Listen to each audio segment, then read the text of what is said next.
Hey guys, welcome to my channel. In this series I'm building 1/48 scale MiG-29 AS from Revell hobby. As always, let's start with the cockpit. This kit already has some impressive details straight out of the box. I'm using Tamiya side cutters to remove the parts from the sprue. They separate the plastic without causing any damage. Investing in high quality side cutters can pay off and save you time in the long run.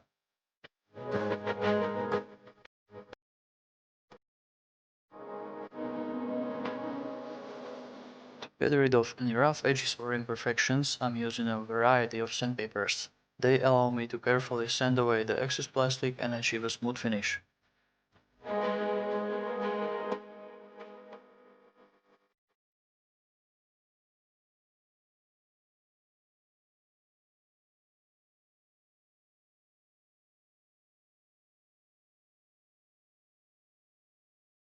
To remove those pin marks, I rely on Tamiya standard putty.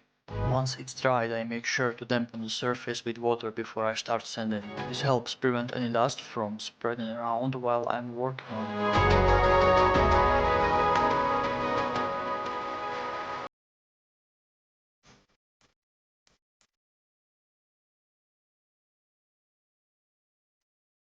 Those photo-etched seat belts are stiff and difficult to bend.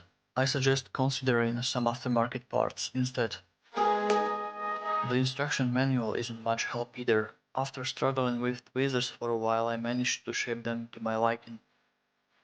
To secure the photo-etched parts, I'm using superglue. If there's any excess glue, I simply remove it with the bonder.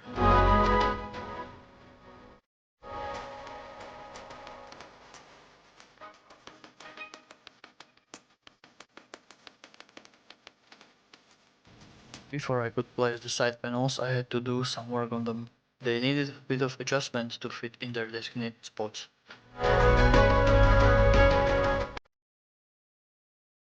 MiG-29 AS has undergone upgrades to its avionics to work alongside NATO elements.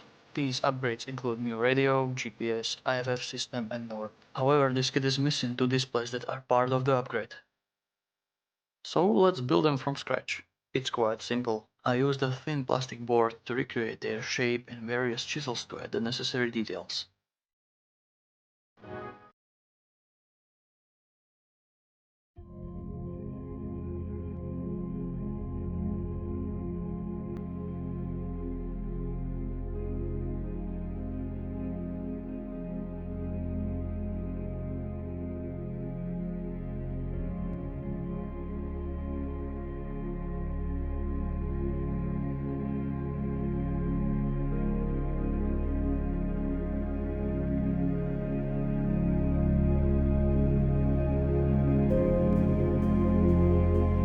I always begin the painting process by applying a surfacer. This helps to even out the surface and provides a solid base for subsequent paint layers. For this project I'm using Mr. Surfacer 1500 Black. Using black as a base can create the illusion of the shadows in areas that might not be covered by the next paint layer.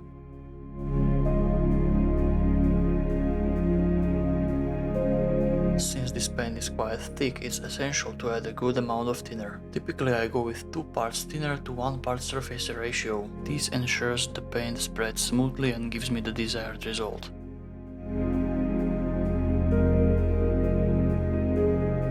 I chose Mr. Paint Light Ghost Grey as the main paint. It works well with the airbrush flowing smoothly through the nozzle.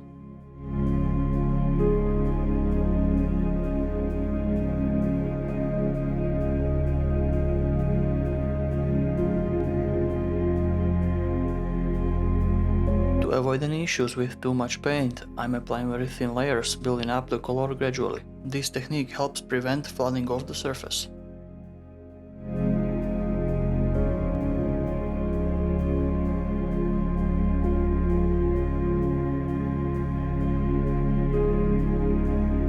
To bring out the details, I choose to paint the black panels first using acrylic paints.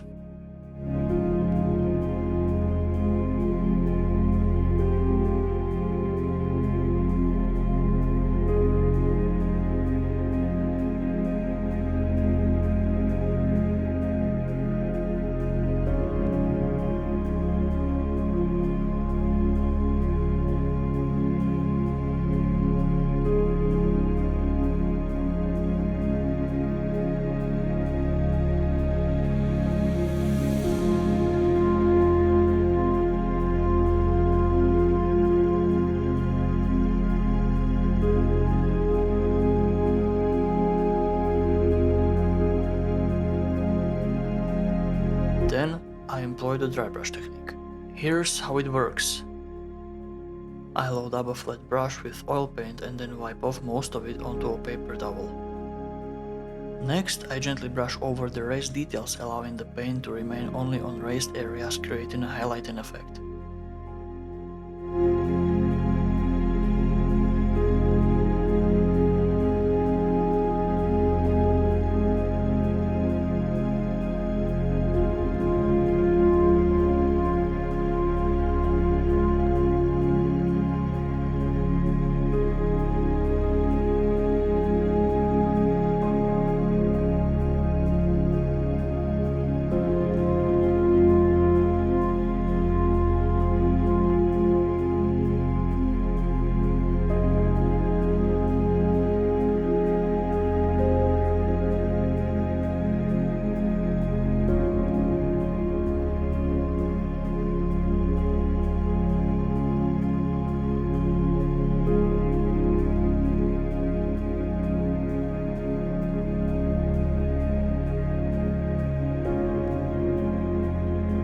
I start by airbrushing the ejection seat with NATO black, as this shade will allow me to add a dark wash later on. Then I move on to painting the seat belts and padding using acrylic paints.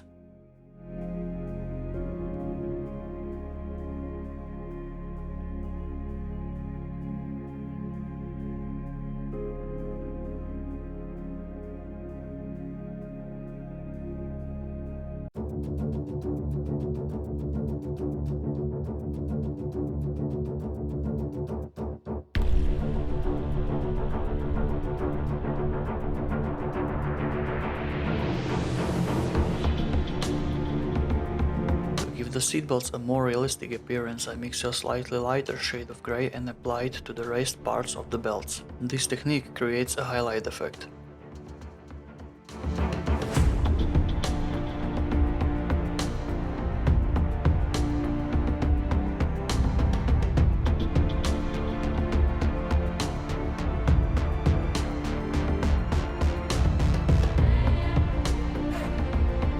For more definition, I'm applying an even lighter grey paint to the edges of the seat belts to make them more visible.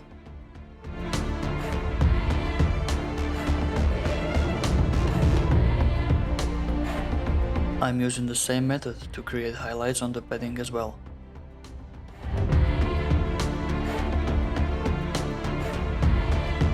To recreate the cracks and chipped off pieces found on real seats, I employ a chipping technique using a precise brush.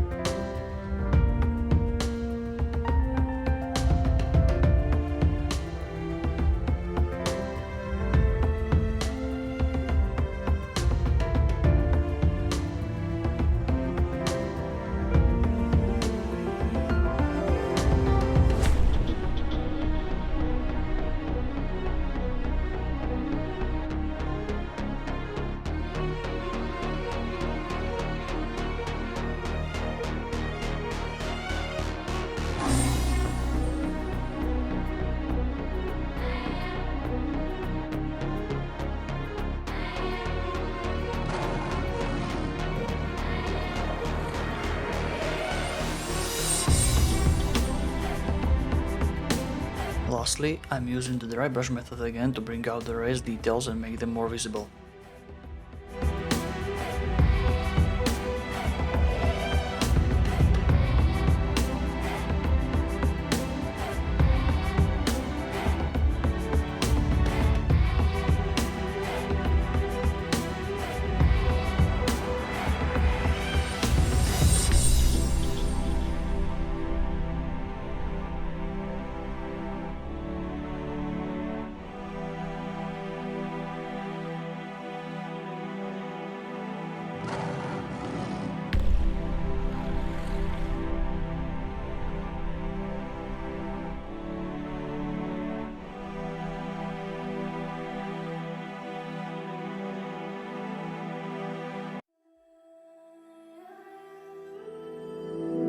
I'm applying white paint as a base layer to make the red brighter and more vibrant.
appearance of worn out areas on the floor, I'm using a yellow-green paint to create paint chips.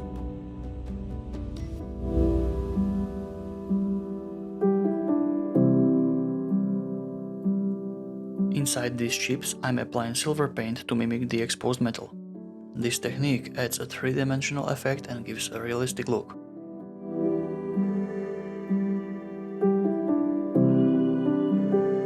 Additionally, I'm using a graphite pencil to add further variation and detail to the surface.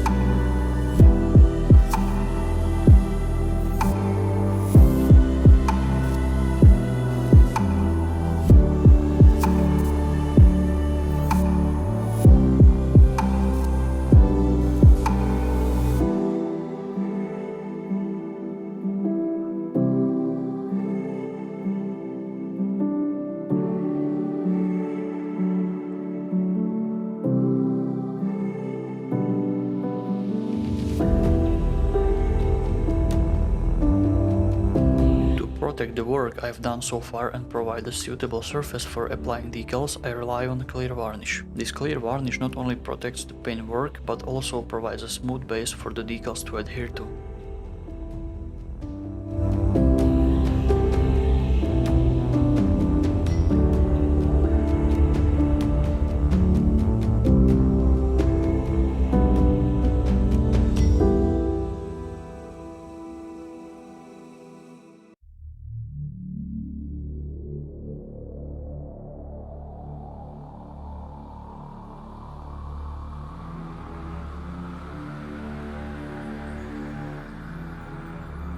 The decals responded really well to the decal solution from MO. Before applying the decals, I used decal set underneath.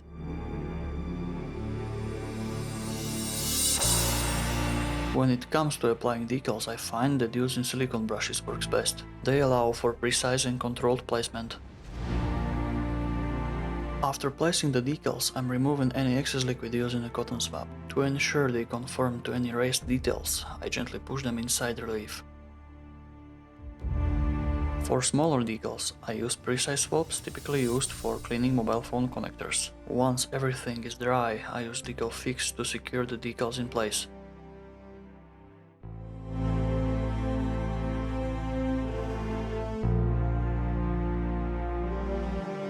To protect the decals, I give them a final coat of clear varnish using the airbrush.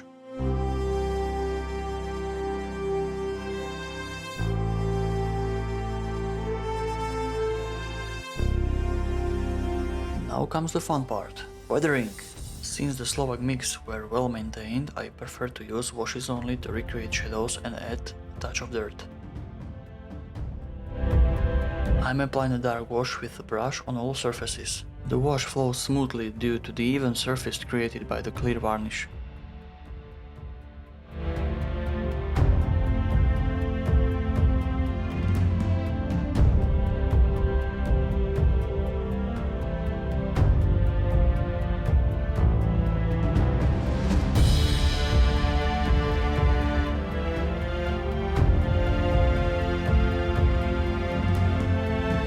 After letting it dry for a while, I start removing the excess wash with a brush dampened in enamel thinner.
And there you have it. The final step is to assemble everything together.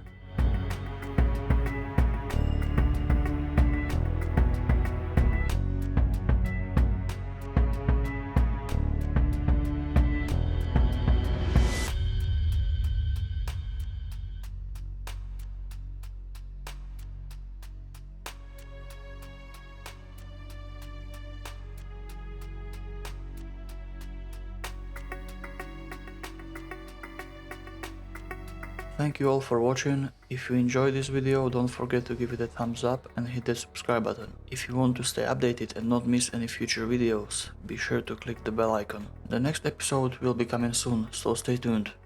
See you next time, happy modeling.